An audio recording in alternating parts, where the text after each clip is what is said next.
खंबे के सहारे करे लत्तर वर्गीय फल एवं सब्जी की खेती।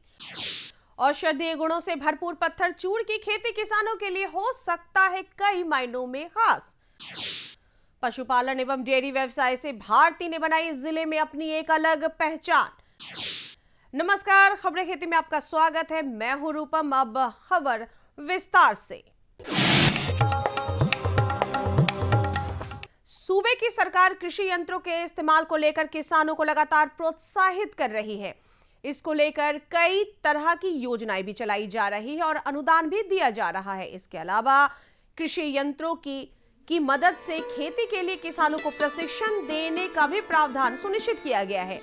इसी क्रम में वैशाली जिले के किसान अब 75 प्रकार के कृषि यंत्र की खरीद कर सकते हैं। इसके लिए सरकार 40 से लेकर 80% का अनुदान मुहैया करा रही है। छोटे जोत वाले किसान हैं, वहाँ के किसानों के लिए अनुदानित राशि पे कृषि यंत्रों को उपलब्ध करवाना ये प्रथम प्राथमिकता है कृषि विभाग की। और इसी क्रम में वैशाली जिला में 75 तरह के कृषि यंत्रों पे लगभग 40% से लेकर के 80% तक के अनुदान वाले यंत्रों को हम लोग छोटे किसानों को, मध्यम वर्ग के किसानों को उपलब्ध करवा रहे हैं। किसान भाइयों, ठंड का मौसम आलू की फसल के लिए जितना माकूल होता है उतना ही चुनौतियों से भरा भी। इस मौसम में आलू की फसल पर कई तरह के रोग और कीट का हमला होता रहता है जो उत्पादन को भारी नुकसान पहुंचा सकते हैं। इस समय आलू की फसल में झुलसा रोग की संभावनाएं भी काफी बढ़ जाती है। इसमें पत्तियों पर भूरे या काले रंग के धब्बे दिखने लगते हैं जो तेजी से फैलकर पूरी पत्ती को नष्ट कर देते हैं।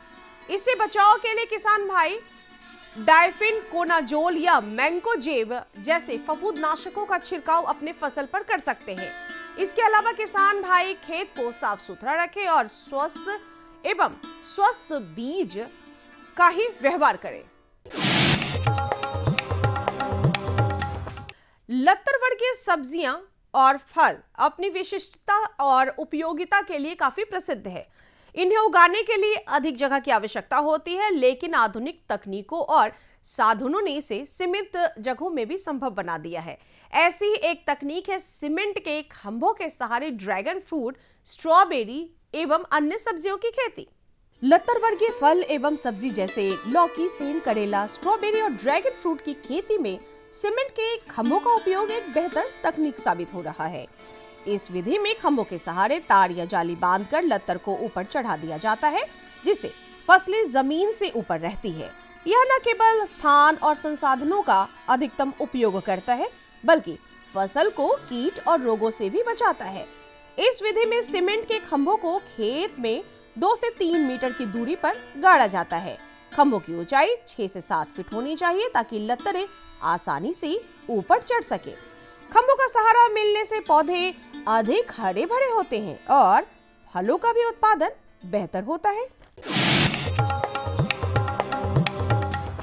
पत्थरचूड़, जिसे भृंगराज के नाम से भी जाना जाता है, औषधीय गुणों से भरपूर पौधा है जो पथरी, किडनी और लीवर से संबंधित रोगों के इलाज में काफी बेहतर कार्य करता है। इस औषधीय गुणों से भरपूर पौधों को भविष्य के लिए महत्वपूर्ण औषधीय पौधों के रूप में भी देखा जा रहा है। इसके उन्नत प्रभेदों में अधिक औषधीय तत्व और बेहतर उत्पादन क्षमता होती है। प्रमुख प्रभेदों में फाइलेंथस निरूडी और फाइलेंथस अमरस शामिल है। उन्नत तकनीकों से खेती करने पर किसानों को उच्च गुणवत्ता वाली उपज और बेहतर आय प्राप्त हो सकता है। राज्य के किसान पत्ता गोभी की खेती काफी बड़े पैमाने पर कर रहे हैं। इसकी खेती से बढ़िया और गुणवत्ता युक्त पैदावार लेने के लिए किसान फसल की बुवाई से लेकर फसल की निराई गुड़ाई, सिंचाई और कटाई के लिए कई प्रकार के आधुनिक कृषि उपकरणों का इस्तेमाल करते हैं। इन्हीं उपकरणों में से एक है कैवेज हार्वेस्टर। पत्ता गोभी हार्वेस्टर हाथ से कटाई की तुलना में कम समय में पत्ता गोभी के बड़े क्षेत्र की कटाई कर सकता है, जिससे किसानों को श्रम की लागत कम करने और समय बचाने में काफी मदद मिलती है। सफलता के आज के इस महत्वपूर्ण कड़ी में हम बात करेंगे वैशाली जिले के प्रगतिशील महिला किसान भारती श्रीवास्तव की, जो अपनी ग्रामीण महिलाओं के लिए प्रेरणा बन चुकी है। भारती श्रीवास्तव ने अपने सफर की शुरुआत एक छोटे स्तर पर की। उनके पास सीमित संसाधन थे, लेकिन उनकी इच्छा शक्ति और मेहनत ने उन्हें आज इस मुकाम तक पहुंचा दिया है कि पहले उन्होंने केवल दूध उत्पादन पर ध्यान दिया, लेकिन बाजार की मांग और ग्राहकों की जरूरतों को समझते हुए उन्होंने पनीर और मिठाई जैसे उत्पादन बनाना भी शुरू किया। आज उनके उत्पाद न केवल स्थानीय बाजार में बल्कि आसपास के जिलों में भी काफी मशहूर हैं। उनकी खासियत यह है कि वह अपने उत्पादों में शुद्धता और गुणवत्ता का विशेष ध्यान रखती हैं। भारती ने डेयरी व्यवसाय को केवल एक आय का साधन ही नहीं बल्कि महिला सशक्तिकरण का जरिया भी बना दिया। और अब देखिए मंडी के ताजा भाव। आइए एक नजर डालते हैं राजधानी पटना की सब्जी मंडी में और जानते हैं आलू और प्याज के ताजा भाव। नया लाल आलू 1600 से 1700 रुपए प्रति क्विंटल, नया सफेद आलू 1200 से 1300 रुपए प्रति क्विंटल और प्याज 2200 से 2350 रुपए प्रति क्विंटल। आइए चलते चलते एक नजर डालते मौसम के पूर्वानुमान पर। मौसम साफ रहेगा, दिन में अच्छी धूप निकलेगी, लेकिन कनकनी अभी भी बनी रहेगी। मौसम विभाग से मिली जानकारी के अनुसार राजधानी पटना सहित पूरे प्रदेश में अधिकतम तापमान 25 डिग्री सेल्सियस और न्यूनतम तापमान 10 डिग्री सेल्सियस के आसपास बने रहने की संभावना बताई गई है। साथ ही साथ पशुपालक भाइयों को सलाह भी दी जाती है कि पशुओं, खासकर दुग्धारू पशुओं पर विशेष ध्यान रखें। तो किसान भाइयों, अभी आप देख रहे थे खबरें खेती की, जिसके माध्यम से आपने खेती बाड़ी से जुड़ी तमाम नई बातें को जाना। साथ ही साथ सफलता की नई कहानी, मंडी भाव और मौसम के विषय में भी जानकारी हासिल की। नमस्कार, मैं किश्वर जबे स्वागत करती हूं आप सभी का आपके अपने कार्यक्रम कृषि दर्शन में। किसान भाइयों, कार्यक्रम में आगे भी जानकारियों का सिलसिला यूं ही जारी रहेगा, लेकिन इस छोटे से ब्रेक के बाद। अगर आप 4 केज का निर्माण कराते हैं तो 20 फीट बाई 20 फीट का आपको लंबाई और चौड़ाई का ज़मीन चाहिए, जिसमें आप 10 फीट गड्ढा करवाएंगे। उसके बाद उसमें ब्रिक की लाइनिंग करवाएंगे नीचे। ब्रिक की लाइनिंग करवाने के बाद उसमें आप नहला पन्नी करवाएंगे और नहला पन्नी कराने के बाद पॉली लाइनिंग करवाएंगे। पॉली लाइनिंग करवाने के बाद आप उसमें जो है केज का निर्माण कराएंगे आयरन फ्रेम के द्वारा। हर जोखिम से निकल कर फसल आए, सुरक्षित हो जाए। फसल बीमा से हर किसान अब आत्मनिर्भर हो जाए। अब सूखा पड़े या बाढ़ आ जाए, कोई डर नहीं। अब ओले पड़े या कीट पतंगे फसल खा जाए, कोई फिक्र नहीं। अब कैसी भी आपदा हमारी फसल पे आ जाए, क्षति होने पर हमारे दावों का उचित भुगतान मिलता है, क्योंकि हमने लिया है प्रधानमंत्री फसल बीमा। बुआई से फसल कटाई तक हर जोखिम का दावा, न्यूनतम प्रीमियम पर अधिकतम भुगतान का वादा। योजना से हर साल जुड़ रहे हैं 5 करोड़ से ज्यादा किसान। अब आपकी है बारी। नजदीकी कृषि कार्यालय, सहकारी समिति, बैंक शाखा, अधिकृत बीमा कंपनी या जन सेवा केंद्र में स्वेच्छा से करा सकते हैं पंजीकरण। फसल बीमा पोर्टल या फसल बीमा ऐप द्वारा भी किया जा सकता है पंजीकरण। प्रधानमंत्री फसल बीमा योजना, आपकी फसलों का संपूर्ण सुरक्षा कवच। कृषि एवं किसान कल्याण मंत्रालय, भारत सरकार। ब्रेक के बाद कार्यक्रम कृषि दर्शन में आप सभी का एक बार फिर से स्वागत है। किसान भाइयों, मत्स्य पालन मुख्य तौर पर तालाब में किया जाता है, जो कि एक पारंपरिक विधि है। लेकिन एक और प्रणाली है जिसे हम पुनः परिसंचलन प्रणाली के नाम से जानते हैं। इसमें कम भूमि और जल की आवश्यकता होती है। इस प्रणाली में नियंत्रित वातावरण में इंडोर कैंट में मछली पाली जाती है। तो क्या है ये प्रणाली, कैसे करें इसमें मत्स्य पालन, आइए विस्तार से जानते हैं हमारे कृषि विशेषज्ञ अभिषेक कुमार से। किसान भाइयों नमस्कार, आप देख रहे हैं कृषि दर्शन और मैं हूं शांति भूषण। किसान भाइयों, पुनः परिसंचरण प्रणाली क्या है कि इसका जो विशेष उपलब्धि है वो क्या है, किस तरह से इसको इम्प्लीमेंट किया जा सकता है, किस तरह से इसको अपने खेतों में हम ला सकते हैं, ये इस विषय पर बात करने के लिए हमारे साथ मौजूद हैं डॉक्टर अभिषेक, जो किशनगंज में कनीय वैज्ञानिक के पद पर पदस्थापित हैं। सर, आपका हमारे कार्यक्रम में स्वागत है। सर, पुनः परिसंचरण प्रणाली एक नया विषय है, निश्चित रूप से नया विषय है। तो उस प्रणाली, वो सिस्टम पहले क्या है, पहले हम ये जानना चाहेंगे सर। पुनः परिसंचरण प्रणाली जो है, जो हमारे जो किसान भाई जिनके पास कम ज़मीन है, 1 कट्ठा 2 कट्ठा ज़मीन है, और जिनको बहुत ज़्यादा दिक्कत है पानी की, वो उनके लिए इस तरह के एक हमारे वैज्ञानिकों द्वारा ईजाद किया गया एक सिस्टम है, जिसमें कि वो किसान भी इसके लाभुक हो सकते हैं जो मत्स्य पालन पहले नहीं कर पा रहे थे, और अब उनके लिए ये बहुत सुगम हो जाएगा। हम जो है अपने घर के पीछे का जो बाड़ी होता है, बाड़ी में या घर के आगे जो दलान है, वहाँ पर भी इसका निर्माण करा सकते हैं। इसमें सबसे बड़ी अच्छी बात यह है कि इसमें पानी का जो है हम वेस्टेज नहीं होता है। जो पानी हमारा बर्बाद होता था पहले, सीपेज में इवापोरेशन लॉस होता था, पानी मिट्टी में, मिट्टी खराब मिट्टी की वजह से पानी का आपका लॉस होता था, वो सब इसमें कोई किसी तरह की कोई बात नहीं है। और इसमें चूँकि ये कन्फाइंड इनक्लोजर में होता है, इसमें किसी तरह की कोई बीमारी आपको नहीं आ सकती है। उसी पानी को हम पुनः यूज करके फ़िल्टर द्वारा फ़िल्टर करके और उसका हम फिर से मछली पालन के लिए उपयोग करते हैं। तो इसमें सबसे पहले जो है हम निर्माण की प्रक्रिया आपको बताते हैं, जिसमें कि 20 फीट बाई 20 फीट का, अगर आप 4 केज का निर्माण कराते हैं तो 20 फीट बाई 20 फीट का आपको लंबाई और चौड़ाई का ज़मीन चाहिए, जिसमें आप 10 फीट गड्ढा करवाएंगे। उसके बाद उसमें ब्रिक की लाइनिंग करवाएंगे नीचे। ब्रिक की लाइनिंग करवाने के बाद उसमें आप नहला पन्नी करवाएंगे, और नहला पन्नी कराने के बाद पॉली लाइनिंग करवाएंगे। पॉली लाइनिंग करवाने के बाद आप उसमें जो है केज का निर्माण कराएंगे आयरन फ्रेम के द्वारा, और उस केज में जो जाल लगेगा वो आपका पीवीसी जाल लगेगा, या प्लास्टिक का जाल जो होता है कम पैसे की लागत में जो आपको जाल मिल जाए। उस जाल में आप मछली का आप संचयन करेंगे। इसमें मेनली जो मछली पालने योग्य होती है, कार्प इसमें हम नहीं पाल सकते हैं। जो पालने योग्य मछली होती है उसमें होती है तिलापिया, पंगास, कैटफिश, जासर, इसको हम इसमें पाल सकते हैं। जिसमें 4 महीने में एक क्रॉप तैयार हो जाता है। 4 महीने के बाद हम क्रॉप को हार्वेस्ट करेंगे, और हार्वेस्ट करने के लिए भी इसमें जो है आपको किसी लेबर की ज़रूरत नहीं है। एक तरफ से आप जाल को उठा लीजिए और दूसरे तरफ से हैंडनेट लगा के आप मछली जितनी रिक्वायरमेंट उतना आप निकाल लीजिए। अच्छा, पानी का इसमें लॉस नहीं होता है सर? चूँकि आप जब नीचे हम ब्रिक लाइनिंग कर दिए, पॉली लाइनिंग कर दिए, लेकिन पानी गंदा तो होता है। जब मछलियाँ उसमें रहेगी तो पानी गंदा होगा, तो उस गंदे पानी को मतलब अगर रिसाइकलिंग हमको करना है तो उसका प्रक्रिया क्या है, किस तरह से उसको हम उसी पानी को फिर प्रयोग में लाएंगे?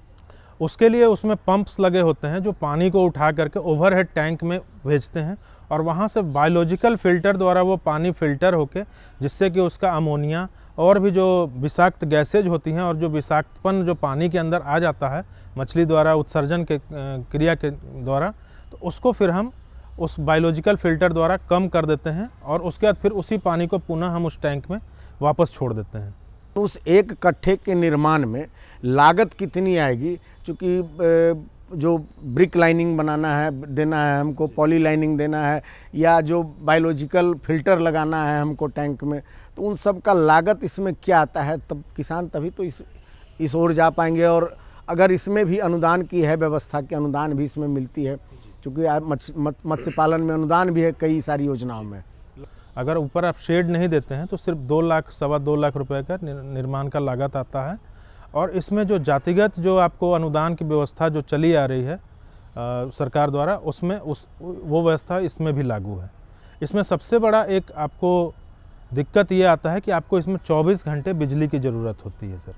क्योंकि हाई स्टॉकिंग डेंसिटी में जब हम मछली का पालन करते हैं तो उसमें आपको ये बिजली का होना बहुत अनिवार्य है, क्योंकि अगर बिजली नहीं रहेगी तो तुरंत ऑक्सीजन और अमोनिया लेवल शूट करेगा, ऑक्सीजन लेवल डिप्लीट करेगा, जिस वजह से जो है आपकी मछली मरनी शुरू हो जाएगी। तो इसके लिए आपको वैकल्पिक व्यवस्था की ज़रूरत है सर। तब तो बिजली 24 घंटे अगर बिजली चाहिए इसको, तो ये एक समस्या आती है हमारे, खास करके बिहार में आएगी। 24 घंटे बिजली तो है नहीं, तो इस विकल्प को दूर करने का भी कोई उपाय है? जी, चूँकि बहुत इसका बिजली का खपत जो है 3 किलोवाट का होता है तो आप उस कैपेसिटी का आप सोलर पैनल भी लगा सकते हैं, जिस पर कि सरकार अलग से अनुदान देती है। बिहार सरकार और केंद्र सरकार की अलग अलग योजनाएं हैं जिससे कि किसान भाई हमारे इसके लाभुक बन सकते हैं। और मोटर का हम कैपेसिटी कम करेंगे, 1 HP या 1.5 HP का ही मोटर लगाएंगे जिससे कि बिजली का खपत कम हो। और रात के वैकल्पिक व्यवस्था के लिए हम इसमें बैटरी का भी इंस्टॉलेशन करा सकते हैं जिससे कि रात में भी हमारा सिस्टम सुचारू ढंग से चलता रहे। तो मतलब 2 अनुदान इसमें लाभ मिल सकता है हमारे किसानों को जी। एक मत्स्य पालन का, दूसरा सोलर पैनल का।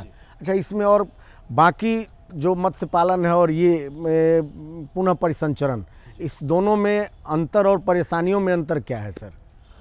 देखिए, पुनः परिसंचरण प्रणाली जो है एक नई तकनीक है हमारे किसान भाइयों के लिए और इंडिया में भी बहुत कम जगह अभी इसका डिमॉन्स्ट्रेशन किया गया है। हम लोग अपने इंस्टीट्यूट में ही इसका डिमॉन्स्ट्रेशन कर रहे हैं सिर्फ अभी, और किसान भाई हमारे यहाँ से सीख करके जा रहे हैं और कुछ लोग इसको अडॉप्ट भी करने का प्रयास कर रहे हैं, जिसमें कि हमारे तरफ से तकनीकी सहायता प्रदान की जा रही है उनको इसको सुचारू ढंग से चलाने के लिए। इसमें सर दिक्कत कुछ नहीं है चलाने में इसको, और जो हमारा जो ट्रेडिशनल फार्मिंग है उससे ये बहुत लाख गुना अच्छा है, चूँकि हम इसमें हाई स्टॉकिंग डेंसिटी में जा रहे हैं जिससे कि हमारा जो प्रॉफिट का है, जो मार्जिन है वो काफ़ी बढ़ जा रहा है। और इसमें हमारा लेबर इंटेंसिव नहीं है ये, जैसे कि हमारा मान लीजिए हमको तालाब में जाल चलवाना है तो 10 मछुआरा लाना है, आपको जाल लाना है, 10 मछुआरा लाना है, जाल लाना है, तो वो सब इसमें करने की ज़रूरत नहीं है। उसमें जाल में ही ऑलरेडी मछली है आपके पुनः परिसंचरण प्रणाली में, जिसको कि एक तरफ से जाल उठाना और दूसरे तरफ से मछली को निकाल लेना है। तो ये आपका यहाँ पर लेबर कॉस्ट भी कम हो रहा है और आपको काफ़ी ज़्यादा मुनाफा मिल रहा है इसमें। सिर्फ इसको चलाने की कुछ तकनीकी जानकारी होनी चाहिए कि कब हमको कौन सा स्विच मोटर ऑन करना है और कब कौन सा मोटर बंद करना है। वो जानकारी आपको, जब आप इसके लिए लाभुक बनना चाहेंगे तो आप कहीं भी प्रशिक्षण इसका ले सकते हैं। बहुत सारे इंस्टीट्यूट्स हैं जो इस पर प्रशिक्षण दे रहे हैं। शुरुआत में कुछ है टेक्निकल जानकारी, जो तकनीकी जानकारी चाहिए वो लेने के लिए आपको ट्रेनिंग करनी होगी, उसके लिए ट्रेंड हो जाइए आप। एक बार जब आप ट्रेंड हो गए तो फिर आप ट्रेनिंग दे सकते हैं, आप इसके जानकार हो सकते हैं। अच्छी जानकारी अगर आप ले लेते हैं तो आपकी आमदनी बढ़ेगी। सर, आपने भी इतनी अच्छी जानकारी दी, इसके लिए बहुत बहुत धन्यवाद। तो किसान भाइयों, भी आपने विस्तार से जाना कि क्या है पुनः परिसंचलन प्रणाली और कैसे करें इसके द्वारा मत्स्य पालन। इसी के साथ बढ़ेंगे कार्यक्रम के अगले भाग में। कृषि के क्षेत्र में आज ड्रोन एक बेहतर उपकरण साबित हो रहा है और इसीलिए हमारे प्रधानमंत्री ने नमो ड्रोन दीदी योजना की शुरुआत की है। इस योजना का उद्देश्य है महिला किसानों को ड्रोन तकनीक से लैस कर सशक्त बनाना। तो कैसे इस योजना के तहत आप लाभ ले सकते हैं और आमदनी बढ़ा सकते हैं, आइए जानते हैं हमारे कृषि विशेषज्ञ डॉक्टर प्रमोद कुमार से। किसान भाइयों नमस्कार, आप देख रहे हैं कृषि दर्शन और मैं हूं शांति भूषण। किसान भाइयों, हम वैज्ञानिकों के नए नए अनुसंधान, वैज्ञानिकों के नए नए प्रयोग आपके पास लाते रहते हैं।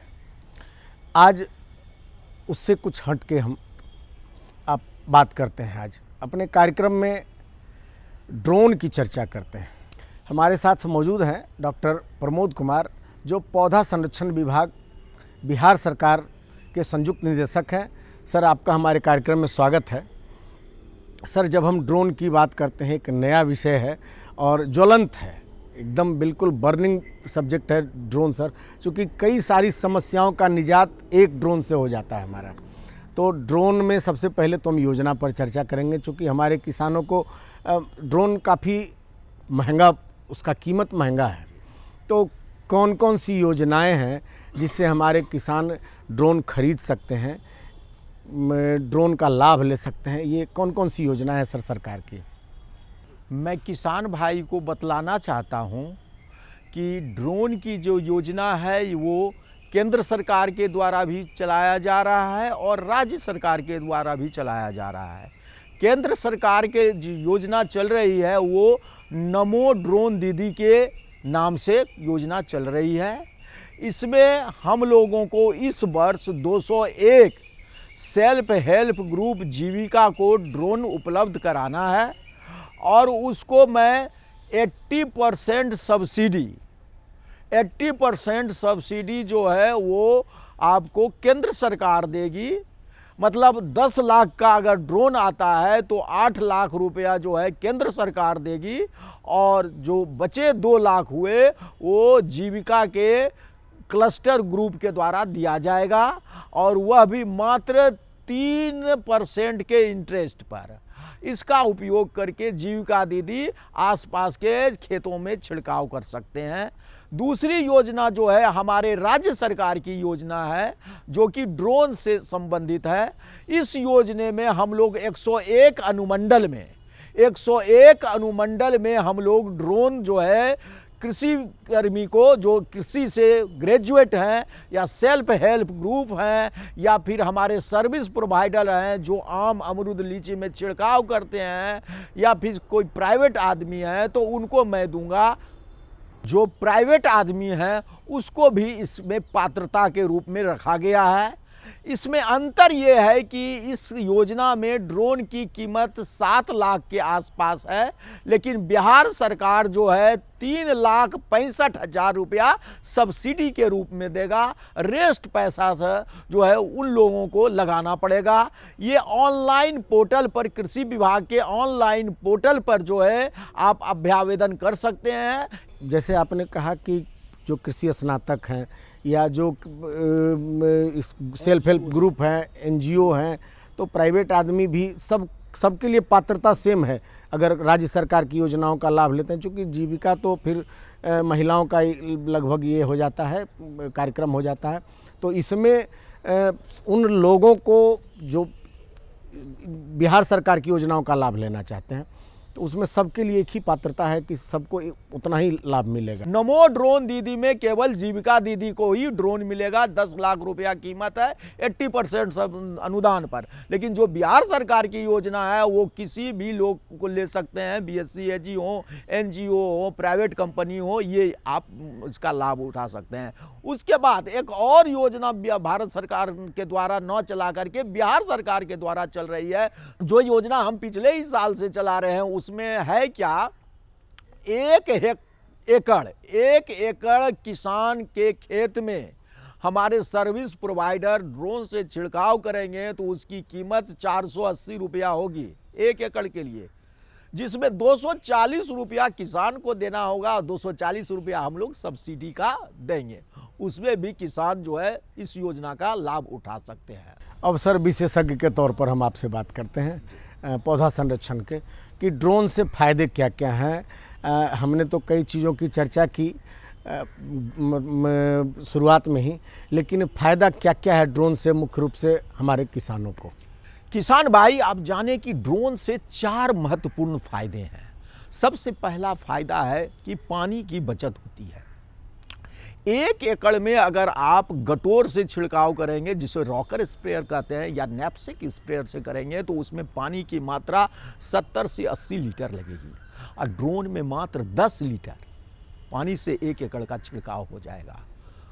अगर आप गटोर से और नैपसेक से 1 एकड़ का छिड़काव करेंगे तो 2 से ढाई घंटे लगेंगे, लेकिन अगर ड्रोन से आप छिड़काव करेंगे तो मात्र 7 से 8 मिनट में छिड़काव हो जाएगा। और दूसरा जो सबसे महत्वपूर्ण फ़ायदा है, जिन्होंने आपने बताया कि हाईएस्ट पॉइंट पर भी, जहाँ तक हमारा गटोर मशीन नहीं जा पाता, ऊंची ऊंचाई पर ड्रोन जा कर के आम अमरूद के फुनगी पर भी छिड़काव करेंगे। और चौथा सबसे महत्वपूर्ण फ़ायदा है कि जब मैनुअली छिड़काव करेंगे तो कुछ पौधे पैर से मर करके दब जाएंगे, 102% पौधे मर जाएंगे, उससे किसानों की बहुत हानि होगी। और ड्रोन से छिड़काव करेंगे तो ये मरेगा नहीं। तो कि ड्रोन चलाने की तकनीक, और शायद इसके लिए अनुमति भी लेनी पड़ती है ड्रोन चलाने के लिए, तो वो प्रक्रिया क्या है? ड्रोन वही चलाएंगे जो पायलट का प्रशिक्षण लेंगे। ड्रोन पायलट का उसको प्रशिक्षण लेना होगा, वही चलाएंगे। और ये प्रशिक्षण हमारा doctor Rajendra Prasad central agriculture university Pusa में होती है, बिहार एग्रीकल्चर कॉलेज सबौर में भी होती है, और IIT बिहटा में भी होती है। ये 15 दिन का प्रशिक्षण होता है। 15 दिन में वो 7 दिन कोर्स करवाएंगे और 7 दिन जो है प्रैक्टिकल ड्रोन उड़ाने का अनुभव करेंगे। और याद रखिए, जिन्हें ड्रोन का लाइसेंस मिला है वही ड्रोन चलाएंगे। अगर दूसरे लोग ड्रोन चलाएंगे तो किसी तरह की दुर्घटना होती है तो जैसे वायुयान में ब्लैक बॉक्स होता है, सब चीज़ उसमें आ जाएगा, तो उसमें FIR भी हो सकता है। जैसे ड्राइवरी लाइसेंस में बिना ड्राइवर का लाइसेंस पकड़ा जाते हैं तो फाइन देना पड़ता है, तो फाइन देना पड़ेगा। तो किसान भाइयों, निश्चित रूप से ड्रोन की तरह उड़ान हम भी भर सकते हैं, आप भी भर सकते हैं, लेकिन तब जब आप विशेषज्ञों की सलाह लेंगे, विशेषज्ञों की बात मानेंगे। और फ़ायदा तो आप सुन ही चुके हैं कि अगर आप ड्रोन लेते हैं तो अगर जीविका के थ्रू आप हमारे महिला किसान अगर ड्रोन लेते हैं तो 80% का फ़ायदा है आपको उसमें। और वैसे भी अगर आप बिहार सरकार की योजनाओं का लाभ हमारे किसान लेते हैं तो लगभग 50% का आपको लाभ मिल रहा है। तो निश्चित रूप से यह योजना हमारे लिए बिल्कुल एक वरदान की तरह है। और एक और चीज़ मैं बता दूं इसमें अंत में अपने कार्यक्रम के, कि इससे आप कमाई भी कर सकते हैं दूसरों का भी छिड़काव करके। तो इतनी अच्छी जानकारी के लिए हमारे जो विशेषज्ञ हैं वो बधाई के पात्र हैं। सर बहुत बहुत धन्यवाद। और किसान भाइयों, हम फिर मिलते हैं एक नए विषय, नए विशेषज्ञ के साथ। तब तक के लिए दीजिए हमें इजाज़त। नमस्कार। तो किसान भाइयों, आज के कार्यक्रम में आपने जाना कि क्या है पुनः परिसंचरण प्रणाली, साथ ही साथ जाना कि नमो ड्रोन दीदी योजना से आप अपनी आय कैसे बढ़ाएं और इसकी उपयोगिता क्या है। इसी के साथ आज के कार्यक्रम में बस इतना ही, लेकिन इस वादे के साथ आपसे लेंगे विदा कि कार्यक्रम में अगले भाग में कृषि से जुड़ी ऐसी ही और कुछ नई जानकारियों के साथ हम फिर से हाजिर होंगे। तब तक के लिए मुझे और हमारी कृषि दर्शन की पूरी टीम को दीजिए इजाजत। नमस्कार। हमारा पता है कृषि दर्शन, कमरा नंबर 203, द्वारा केंद्र निदेशक, दूरदर्शन केंद्र पटना, फ्रेजर रोड, पटना।